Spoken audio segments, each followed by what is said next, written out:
Good morning बच्चों, राधे राधे। आज हम छंद पर विचार करेंगे। छंद क्या होते हैं? छंद का अर्थ होता है बंधन, अर्थात जो पद रचना सुनियोजित मात्रा, वर्ण, यति, विराम आदि नियमों का पालन करते हुए रचित होती है, उन्हीं रचनाओं को हम छंद कहते हैं। ये दो प्रकार के होते हैं, मात्रिक और वर्णिक।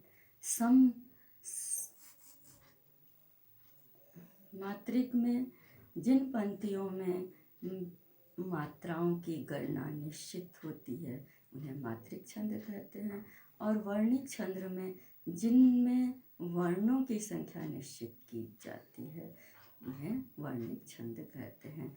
मुक्तक छंद होते हैं जिनमें जो बंधनों से मुक्त होता है, जिनमें यह इन गण मात्राओं और इनसे अलग होता है, वे मुक्त होते हैं, बंधन मुक्त होते हैं।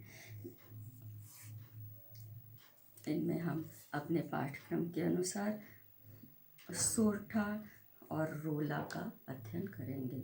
सोरठा यह ठीक दोहे के उल्टा होता है। इसके प्रथम और तृतीय चरण में 11 मात्राएं होती हैं तथा द्वितीय और चतुर्थ चरण में 13 मात्राएं होती हैं। अच्छा, चरण आपको मालूम होगा जहाँ विराम देते हैं, लय को, पंक्तियों रचनाओं को पढ़ते समय लय को जहाँ विराम देते हैं, रुकते हैं, उसे यति कहा जाता है और वह प्रथम चरण होता है। उस विराम के आगे जैसे ही आगे हम बढ़ते हैं वह द्वितीय चरण होता है। दूसरी लाइन में जैसे ही हम शुरू करते हैं, जो लय जहाँ पर हम रोकते हैं, विराम का चिन्ह देते हैं, वह तृतीय चरण होता है, और उसके आगे जब बढ़ जाते हैं वह चतुर्थ होता है।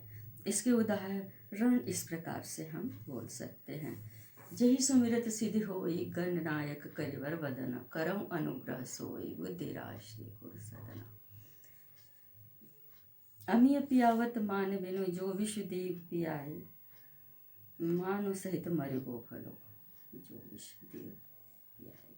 अर्थात मान के साथ अगर जो विष भी दे दे और विष से मृत्यु हो जाती है वह सुफल होता है, और अपमान करते हुए अगर जो अमृत भी पिलाए तो वह मृत्यु से भी बुरा होता है। अब हम सोरठा पर विचार करेंगे। सोरठा होता है, यह दोहा के ठीक उलट होता है। ऐसे सब मात्रिक छंद होते हैं जिन्हें प्रत्येक चरण में 24 मात्राएं होती हैं। 11 और 13 मात्राओं पर यति होता है। आपको यति का मतलब विराम होता है, चरण का मतलब जहाँ लय को रोक देते हैं, विराम लगा देते हैं, और लघु दीर्घ, लघु का अर्थ होता है जहाँ हम मात्राओं में 1 देते हैं, और दीर्घ का अर्थ होता है जहाँ हम 2 देते हैं। इन गणनाओं के आधार पर छंद की रचना की जाती है। रोला का एक उदाहरण इस प्रकार से है। पर साहसिया आज देख होता है विस्मय, आरे लोग क्या एक समय थे ऐसे निर्भय। और यहाँ हम अपने पाठ को ख़त्म करते हैं, और अब हम हाई स्कूल की पद्य और गद्य रचनाओं का अध्ययन करेंगे और खंड काव्य की कहानियाँ हम आपको सुनाएंगे।